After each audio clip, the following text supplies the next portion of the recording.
Hello दोस्तों। तो आज की वीडियो में हम कवर करेंगे कि BMW की मोटरसाइकिल किस तरह से चलानी है। तो इसके अंदर दो तरीके की चीज़ें मैं कवर करूँगा। एक, जब आप आराम से चला रहे हो, और दूसरा, आप थोड़ा स्पीड में, थोड़ा एनर्जी के साथ थोड़ा फास्ट चला रहे हो। तो दोनों ही चीज़ें कवर करूँगा। पहले मैं आपको बता दूं कि लगभग 3 साल से ये बाइक मेरे पास है। कभी भी इसका स्टार्टर क्लच चेंज नहीं हुआ, इसकी बैटरी भी डाउन नहीं हुई, और अभी भी लगभग वैसे ही चलती है जैसे कि ये पहले दिन चलती थी। तो क्या रीज़न है, किस तरह से मैंने इसे मेंटेन किया, वो भी मैं आपको बताऊंगा। राइडिंग गियर्स पहनने के बाद बाइक को स्टार्ट करने से पहले सारे कंट्रोल्स को हिलाकर उसके अंदर से स्टैटिक करंट निकालना है। ऐसा करने से आपका स्टार्टर कॉइल कभी ख़राब नहीं होगा, जो भी स्टैटिक करंट है वो निकल जाएगा। उसके बाद बाइक को स्टार्ट करना है। जैसे ही आप चाबी से ऑन करेंगे तो ECU की आवाज़ आएगी, उस आवाज़ को पूरा हो जाने दीजिए। टेम्परेचर लगभग 40 डिग्री के आसपास रखिए और फिर स्टार्ट कीजिए। एक बार में आपकी बाइक स्टार्ट हो जाएगी। अगर स्टार्ट होने के बाद आपका टेम्परेचर 40 डिग्री के ऊपर नहीं है तो वेट कीजिए कोल्ड स्टार्ट, जब वो 35-40 डिग्री के आसपास हो जाए फिर चलना शुरू कीजिए। उसके बाद आपको क्लच दबाना है। क्लच दबा के फर्स्ट गियर डालना है और धीरे धीरे रेस देते हुए क्लच छोड़ना है। इसके बाद जितने भी गियर आपको चेंज करने हैं, बेसिकली ध्यान रखिए कि अगर आराम से चला रहे हैं तो 3000 RPM के ऊपर आप गियर चेंज कीजिए। जैसे कि मैं 3 और 4000 RPM के पास गियर चेंज कर रहा हूँ। थर्ड गियर में है, वापस से गियर चेंज किया, फोर्थ गियर, और जब थोड़ी स्पीड में आ जाए तो यहाँ पे 5 गियर में मैं आ गया हूँ। क्योंकि मैं अंदर गली में हूँ इसलिए मेरे को ज़्यादा गियर और ज़्यादा स्पीड की ज़रूरत है नहीं। और जब अपन को स्पीड कम करनी हो तो दोनों ब्रेक एक साथ दबाने हैं, और 2 गियर डाउन किए मैंने क्लच दबा के, और गाड़ी को बाइक के इंजन में या किसी भी इंजन में 3 स्पेसिफिक पॉइंट्स होते हैं उसकी पावर के लिए। पहला होता है रेस्ट पॉइंट, और दूसरा होता है परफॉर्मेंस पॉइंट, और तीसरा होता है इंड्योरेंस पॉइंट। ये पॉइंट्स क्या होते हैं उसके बारे में मैं आपको एक्सप्लेन करता हूँ। पहले अपन बात करते हैं रेस्ट पॉइंट की। तो जैसे कि मैं अभी 5th गियर में ये गाड़ी चला रहा हूँ 4000 और 5000 RPM के बीच में, तो ये इसका रेस्ट पॉइंट है। मतलब इस स्पीड पर ये गाड़ी बहुत स्मूथ चलेगी, आराम से आप ट्रैफिक को कट करते हुए आगे निकल सकते हैं। क्या आपकी गाड़ी का माइलेज भी अच्छा होगा और आपकी गाड़ी के सारे पार्ट्स बिल्कुल सही रहेंगे, इंटैक्ट रहेंगे। आप इस रेस्ट पॉइंट के अंदर पूरा अच्छी तरह से अपने स्टीयरिंग को फील कर सकते हो। जितना भी रोड का रिस्पांस है वो सारा बहुत अच्छी तरह से फील होता है। आप इसका 4th गियर और 5th गियर के बीच में 4000 RPM के आसपास चलाते हैं तो इसको रेस्ट पॉइंट बोलते हैं। ये इस बाइक का रेस्ट पॉइंट है। हर बाइक के रेस्ट पॉइंट अलग अलग होते हैं। तो आप जो बाइक चला रहे हैं उसका रेस्ट पॉइंट आप बाइक चलाते चलाते धीरे धीरे आपको प्रैक्टिस करनी होगी कि बिना बटन्स को देखे आप बिल्कुल सामने देखते हुए सारे बटन्स का पता रखें कि कौन सा बटन कहाँ पर है, कौन से फिंगर पे कौन सा बटन यूज़ होगा।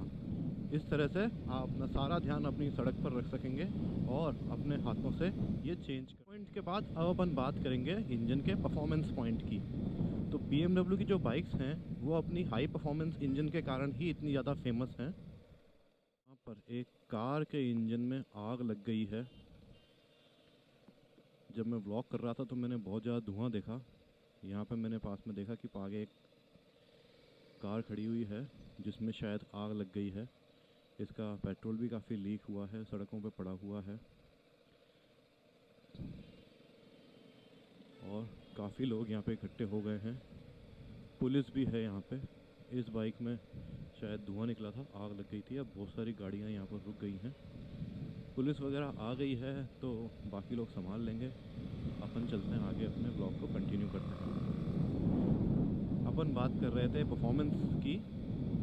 तो इंजन का परफॉर्मेंस पॉइंट जो होता है वो पॉइंट होता है जहाँ पर आप थोड़ा अग्रेसिवली बाइक को चलाते हैं और इंजन अच्छा परफॉर्म करता है। जब पावर आपको चाहिए वो पावर डिलीवरी देता है, पावर में लैग नहीं होता। तो हर बाइक का परफॉर्मेंस पॉइंट अलग होता है। इस बाइक का परफॉर्मेंस पॉइंट आता है 5000 और 6000 RPM के आसपास।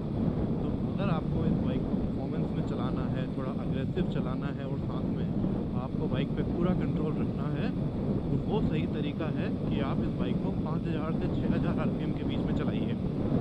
और जब आप इस तरह से चलाते हैं तो आप फील कर सकते हैं कि वाइब्रेशन उतना नहीं है और आपका बाइक पे कंट्रोल भी ज़्यादा है। जब आपको ब्रेक लगाने हैं तो इंजन स्लो होगा और आप आराम से गियर डाउन कर सकते हैं। रेस्ट पॉइंट में आना चाहें तो आ सकते हैं, लेकिन आप किसी भी गियर में थोड़ी सी एक्सेलरेट करके वापस अपने परफॉर्मेंस पॉइंट पर आ सकते हैं। और परफॉर्मेंस पॉइंट में ये बाइक आराम से 90 टू 100 की स्पीड पर चलेगी। अगर आप बाइक को काफ़ी अच्छी तरह से कंट्रोल करना चाहते हैं, काफ़ी हैंड करना चाहते हैं, तो परफॉर्मेंस पॉइंट की प्रैक्टिस वहाँ कीजिए जहाँ पर ट्रैफिक ना हो। क्योंकि अगर आपको बाइक की आदत नहीं है और इस तरह की पावर की आदत नहीं है, तो ये आपके लिए नुकसान में हो सकता है।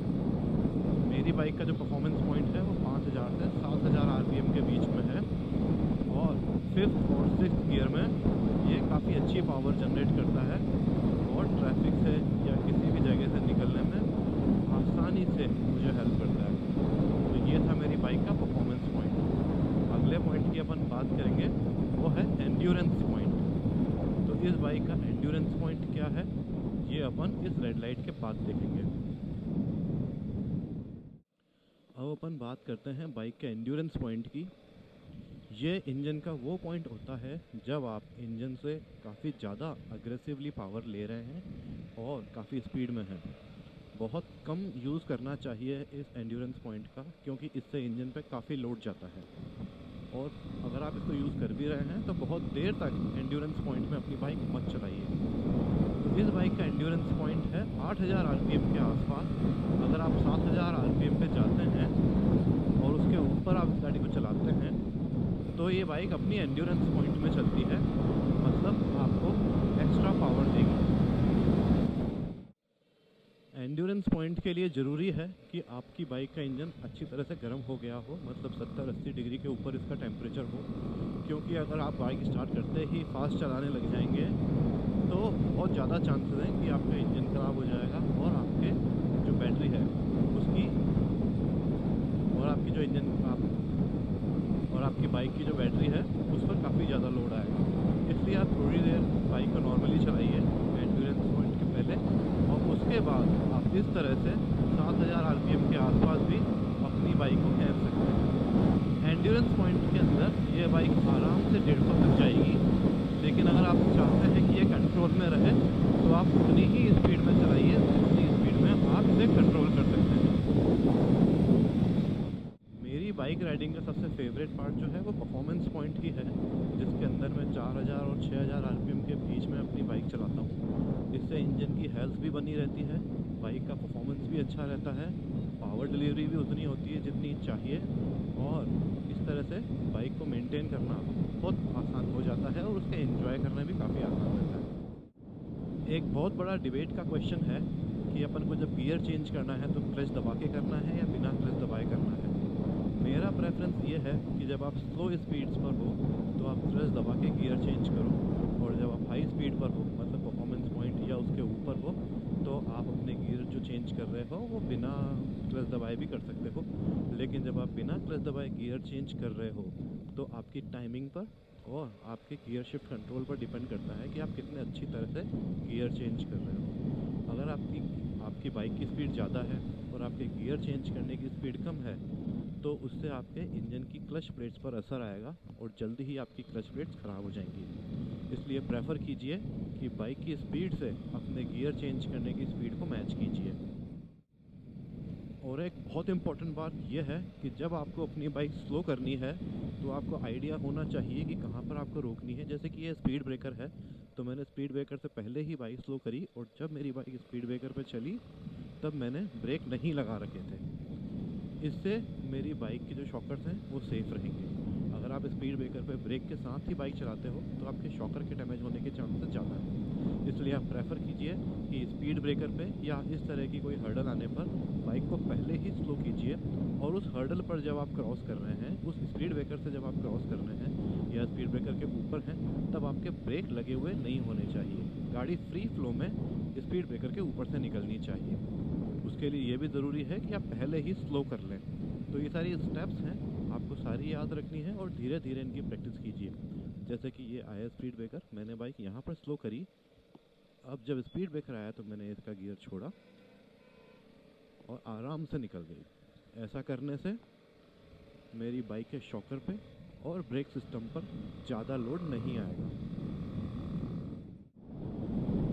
सभी राइडर्स का राइडिंग स्टाइल अलग अलग होता है। ये ज़रूरी नहीं है कि एक ही पॉइंट पर कोई राइडर चलाए।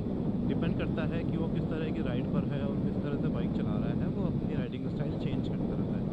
कभी कभी मैं इसको रेस्ट पॉइंट पे चलाता हूँ, कभी कभी एंड्योरेंस पॉइंट पर भी चलाता हूँ, पर मोस्टली मैं अपनी बाइक को 4000-5000 आरपीएम पर रखता हूँ ताकि मेरी बाइक लॉन्ग लास्टिंग रहे। तो ये सारी थी BMW या इस तरह की कोई भी बाइक चलाने की थोड़ी टेक्निकल डिटेल्स कि आपको इंजन की नॉलेज हो जाए और आप अपनी बाइक को ज़्यादा अच्छी तरह से एंजॉय करें। ब्रेक्स और शॉकर को किस तरह से संभाल के रखना है वो कर सकें और इस बाइक के साथ मस्ती कर सकें। इस तरह के और वीडियोस भी मैं डालता रहूँगा और जल्दी ही अपन मिलेंगे किसी नए वीडियो में, किसी नए ब्लॉग में। अगर किसी स्पेसिफिक टॉपिक पर आप मेरे को चाहते हैं कि मैं वीडियो बनाऊं तो आप मुझे बताइए और मैं बनाऊंगा। Thank you very much and good bye.